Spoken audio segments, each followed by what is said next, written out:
Greetings of the day, folks. This is the second part of Nelson Mandela Long Walk to Freedom, chapter number 2 of your textbook, First Flight. We will be continuing from where we left yesterday. So, we finished that man's goodness is a flame that can be hidden but never extinguished. Till now, we have seen how uh, you know, political emancipation happened in South Africa, how an extraordinary human disaster was, pushed down, broken into pieces, and thrown away, and a new system erected that would respect and accept all the races and colors. So there would be no discrimination or any oppression. That Nelson Mandela takes an oath, and how he tells he was the sum of all those patriots who had gone before him, and how this extraordinary oppression brought out extraordinary characters of men, people. He thanks the patriots who had gone before him. Okay, and how he tells that courage was not the absence of fear but triumph over it. The brave man is not he who does not feel afraid, but he who conquers the fear. I guess you have done the oral comprehension check till now, and we'll now move on further to the chapter. In life, every man has twin obligations to his family, to his parents, to his wife, and children. And he has an obligation to his people, his community, his country, in a civil and his country. In a civil and human society, each man is able to fulfill those obligations according to his own inclinations and abilities. But in a country like South Africa, it was almost impossible for a man of my birth and color to fulfill both of those obligations. In South Africa, a man of color who attempted to live as a human being was punished and isolated. In South Africa, a man who tried to fulfill his duty to his people was inevitably ripped from his family, and his home was forced to live a life apart, a twilight existence of secrecy and rebellion. I did not, in the beginning, choose to place my people above my family. But in attempting to serve my people, I found that I was prevented from fulfilling my obligations as a son, a brother, a father, and a husband. So, Nelson Mandela says that in life, every man or woman has two obligations, two duties. Okay, I have underlined the words for you, hard words for you, annotated them. So the meaning of obligations is, wait, come up. Yes, the meaning of obligation is duty. Okay, so every man has twin obligations. Twin duties means two duties. One, duty towards his family, his parents, his wife, and children. And then he has duties towards the people of his community, society, country, state. Okay. In a civil and human society, each man is able to fulfill those obligations. Each man most of the times does that. Any sensible man would do that. He knows that he has duties towards his family, he would fulfill them, and he knows that he has duties towards his country, and he would fulfill these two.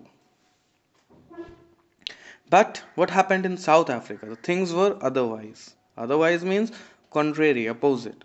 It was impossible for any man who was born with dark colored skin to fulfill both of those obligations. Why? Because a colored man, a man of color who tried to live as a human being, who tried to adapt himself into the society, into the system, would be punished and isolated. Okay, if you ever try to live, so imagine this was the condition there, that if they even tried to live, they were punished. There could be nothing more heartbreaking than this.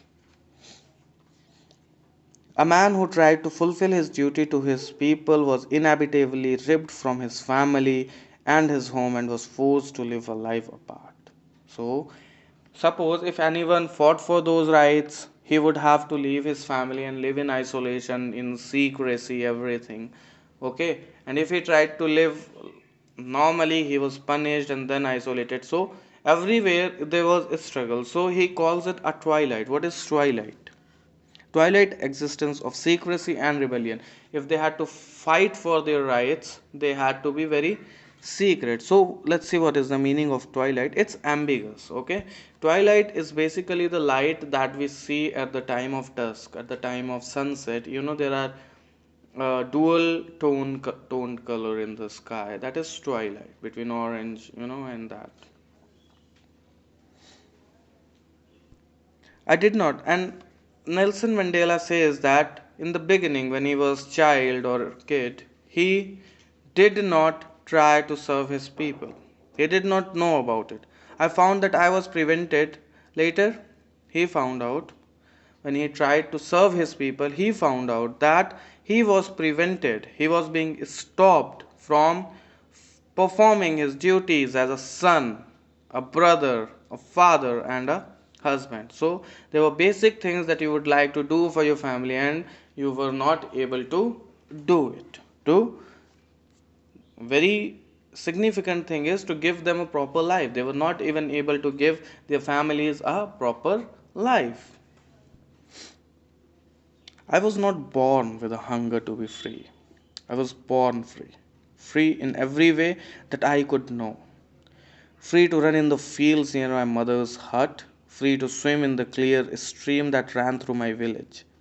Free to roast mealies under the stars and ride the broad backs of slow moving bulls. As long as I obeyed my father and abided by the customs of my tribe, I was not troubled by the laws of God or any man.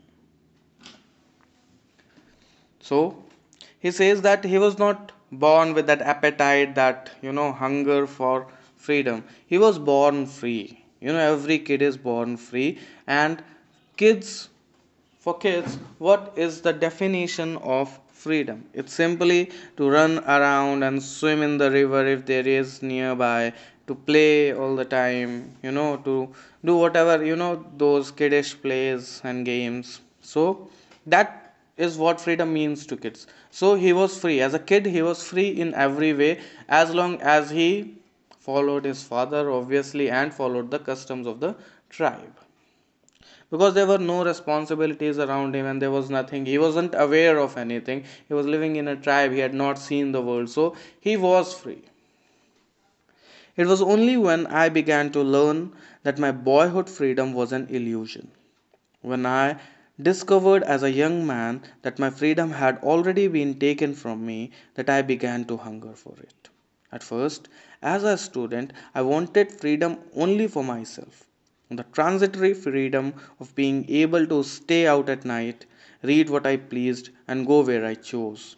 Later, as a young man in Johannesburg, I yearned for the basic and honorable freedoms of achieving my potential, of earning my keep, of marrying and having a family, the freedom not to be obstructed in a lawful life. It was only when I began to learn that my boyhood freedom. So, when he became a boy, when he grew up, he was not allowed to read what he wanted. Okay, he was not being allowed to stay out at night. So, he was just thinking about these transitory things, these boyish things. As a boy, what do people want? They want to stay out at night with their friends, they want to read, okay, they want to play here and there, go trips. So he was not given those freedoms. So he, and it was then only when the appetite, when the real yearning, real thirst for freedom developed inside him.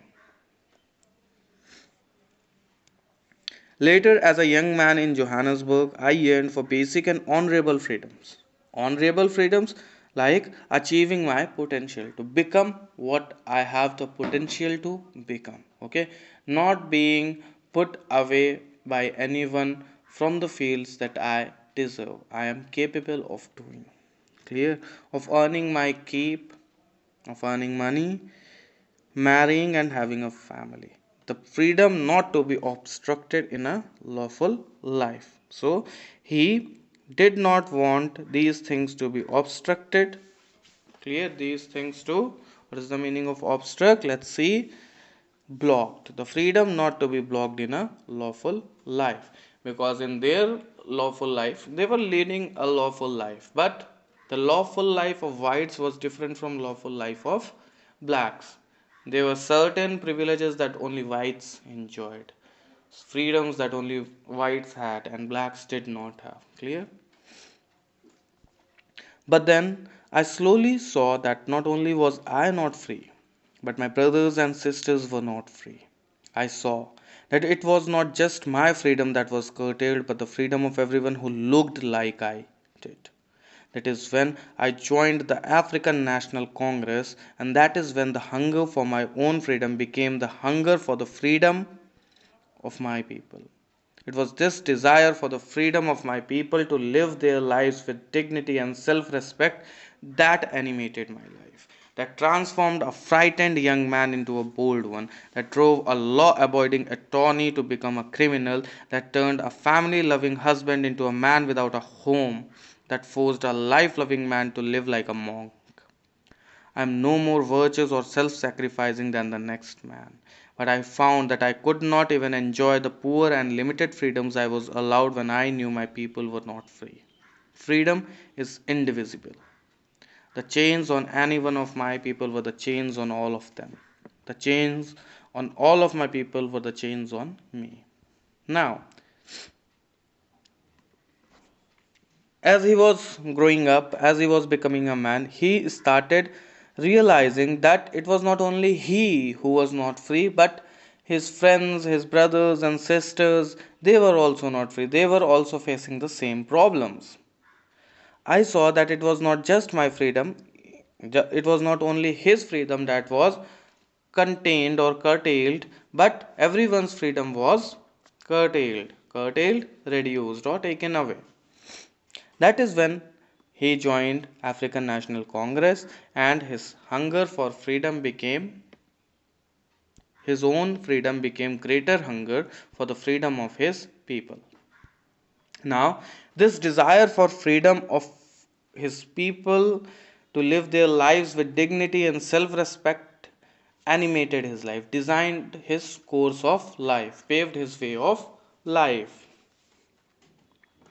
And this was this desire that transformed a frightened young man into a bold one, who turned a boy into a man, that drove a law abiding attorney, uh, advocate to become a criminal, that turned a family loving husband into a man without home, a life loving man into a monk. See, he is telling you how his character developed in that struggle for freedom.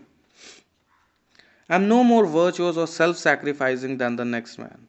But I found that I could not even enjoy the poor and limited freedoms I was allowed when I knew my people were not free. So, even the small freedoms, or small privileges, little privileges that he was enjoying, when he came to know that his people are not free, he could not even enjoy them. He did not like his meal. When you know that your brother is hungry, you cannot eat, right? Food doesn't taste good. So, this is what happened with him. And there was this thought in him that freedom is indivisible. Freedom cannot be divided among people. Freedom cannot be different for people. Clear? It cannot be divided on the basis of color or caste. Clear?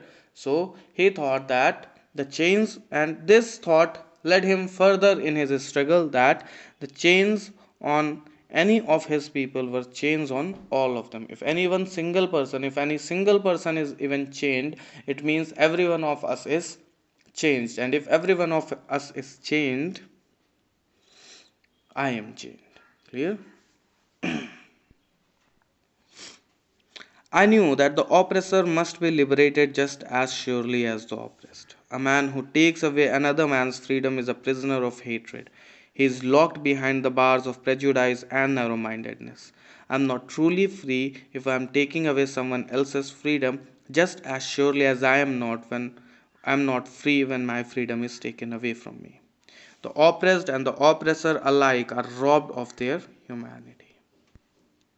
So, He knew, see, in this struggle his character developed, and he realized that the oppressor and oppressed both need to be liberated.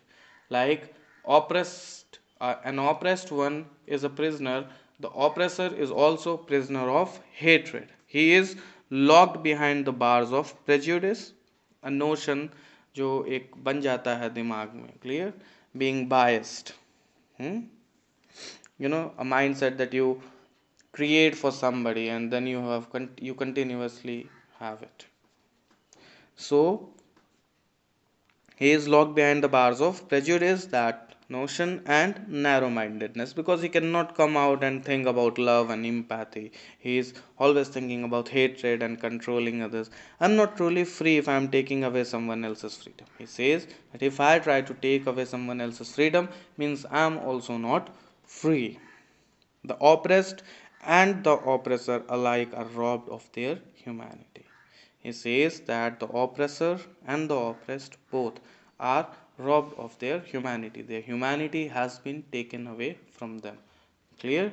So, I think this is the end of the chapter, and today you will do question answers of it. And if you have any doubts so far, you can comment below the video, or you can directly ping me or call me for them. This is it. This is me, Anubhav Gupta, signing off for today. Thank you.